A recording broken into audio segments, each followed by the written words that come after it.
Good afternoon and welcome to Budget Model Railways. So today I'm going to do some shunting. The last shunting video I did went down very well, so I thought I'd have a go on this layout, which you've seen a little bit. Stay with us because I'm going to do a little bit of a tour of the layout, including things like controllers and lights and points. And talk a little bit about wagons and hopefully do some shunting. Of course, the minute I start trying to shunt, the gremlins will kick in and everything will stop working. This is actually take 2 of this video because I was trying to do it earlier and pressed all the wrong buttons, so hopefully we won't need a take 3. So what we've got with this layout, you've seen this before, it's just built on an IKEA floating shelf, nice and simple. Hardboard for the back scene. So this is, if you like, the business end, the little fiddle yard. I did at one point have it as 2-track, but it made it a bit complicated to move round, and the whole point of this was just to be able to pick it up and put it down. So in fact, if I want to run my rail buses in, I can.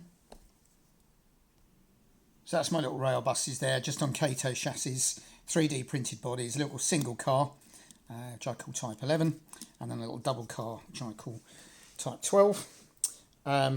And that one actually has got a trailer unit just made out of a Pico wagon chassis. So they work quite nicely for rail buses. So then also down this end, I've got the Mahano controller.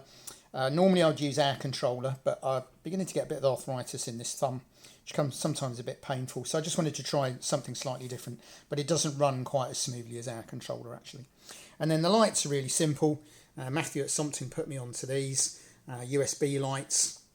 Reading lights, I think they are, from Amazon, and they just clip on, so that's as simple as a piece of wood screwed into the baseboard, but it does put a nice light onto the layout, particularly when you're shunting. So this is very much a freelance layout done to run, sorry I'm just changing the tripod, 3D printed locos, and then I also use these, which are the Pico wagon kits, very cost effective, about 10 quid each. And you just paint them up, black wash them, dry brush them. Don't even need glue to build them. They're not really kits. They're just the body and the roof and the chassis. Did just pick these up on eBay. Sadly, I didn't pay £1.25 for them. But I did only pay £14 for all 3, which is half the price of buying them new. But it's a very generic layout. I've got French lorry, English good shed, German station. English 3D printed signal box painted to match the station building. I like the fuel area here, and the fuel depot reminds me of Northiam on the Kent and East Sussex. And then the idea of using the fuel gantry there to hide the entrance and exit to the fiddle yard rather than the more traditional road bridge or something like that, which works well. I'm trying to do that potentially on my Japanese one, albeit I did have to do a little addition at the back there to hide it. So that's the actual layout. We'll have a little go at doing some shunting. And we'll see how that goes. As I say, generally, as soon as I start trying to shunt, everything stops working. But we'll give it a go. Now, I'm having trouble with my printer at the moment, so I want to do some photo cards. But just for the moment, I'm running little pieces of cards. It's just the card system where I shuffle them, pick out 4 or 5 wagons that I want in a consist, and then that's what we're going to put together. It's also quite useful sometimes to do the American system, which is where you spot them. So you say, I want those 2 wagons there and those 2 wagons there, and that then gives you some other options. So I've just shuttled them through. I've got a consist that I want to put together. I tend to try and run it into the back road, into the goods shed, purely because it's just a little bit longer. So we want to get the cattle wagon in. So if we pull those wagons out, we can then run these 2 back in. In fact, I should have run them in onto the other road. Let's just push those out of the way a little bit. Now, I'm quite happy just using this, which is a bent paper clip on a coffee stirrer. N-gauge Arnold couplings work fine. I've done a couple of videos on them. You can almost do them, in fact, without having to worry too much about being able to see them.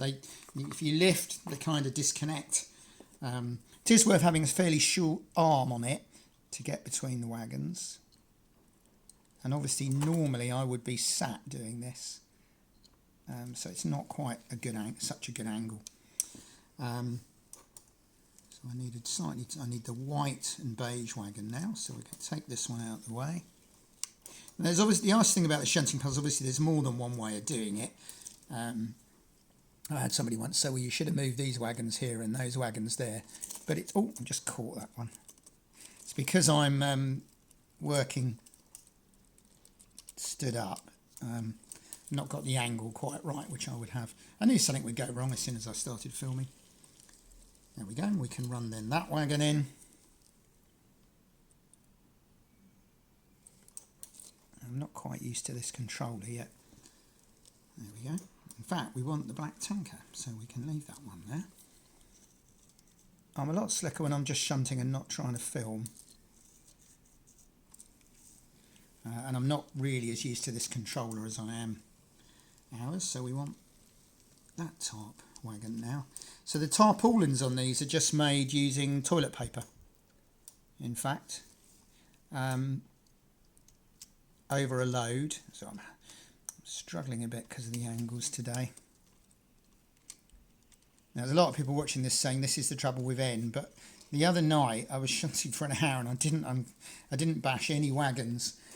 It's unfortunately because I'm at some funny angles here. That's my excuse. Right, let's run that back through.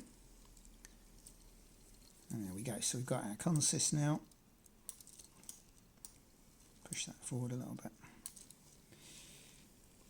In fact, my Japanese layout, which I'm working on, is exhibition layout, using the very big Kato diesels and the large Bobo wagons. Works very reliably. Now, the only thing you will find with these Arnold couplings is they don't uncouple terribly well on a bend. So it's not working as well as I would like this because I'm stood rather than I would be really quite close and sat in with it. There we go. And we can pull that off to the head shunt. Out of the way. And then we can do it all again.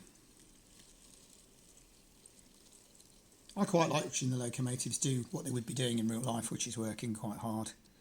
I prefer this system to, if you like, the British idea where there's a cattle dock where the cattle wagon goes and a goods shed where the goods shed wagons go. It's nice to have to be able to alternate them and run them around. I think when you've got something like 8 wagons here and 3 sidings, there's something like about 3,000 combinations. It's got a good looking loco and some nice wagons. Visually it's quite good, and then it's quite interesting to run them backwards and forwards. So this one, we'll pull these out.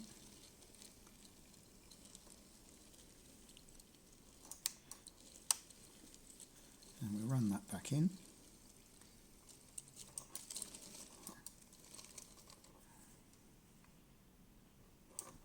Let's just, we only want this one, so that's going to be the end one. There we go.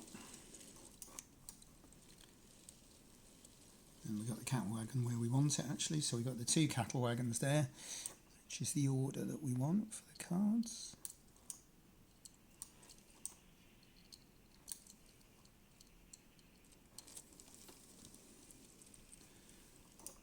It's no harder this than actually I was watching somebody trying to use 3-link couplings on O-gauge at an exhibition, and it was just as fiddly. So this isn't actually that bad. You can use a brake van if you want, and then it's just as simple at keeping that at the end, but I'm not too worried.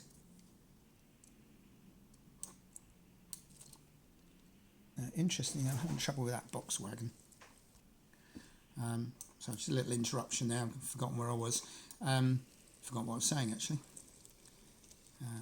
Yeah. It's all right. A few interruptions, so it's disjointed the video slightly. There we go. So we can run that back in, and then we can run that back out again. So it's not been quite as smooth as I would like. I've not used this layout for a while, but I thought it'd be fun to see something different. But it's not quite as smooth as I would like. And it's interesting how you have to pick your wagons, because this one keeps causing problems on the points. So this is something I've got to do for the exhibition, which is work out what's going to run smoothly and what isn't. Don't run them at exhibitions. And then what I can do on this one is if I tuck the diesel out the way,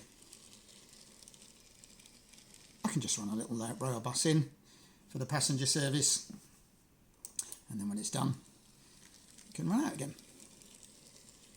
Given that that really didn't cost very much to make, I quite like my little rail buses. And there we go. So sorry the shunting didn't work quite as smoothly as I would normally like it to. Normally actually in N it's quite good, but it's a question of practice with them. I'm always at a strange angle filming this because I didn't want to. Normally I'd sit right here, which wouldn't make a great film because you'd see my back. So perhaps I need to experiment with camera angles. We'll try something a bit different. But there you go. I wanted to upload a video. Hopefully you've enjoyed that. And we'll practice a bit more for the shunting next time.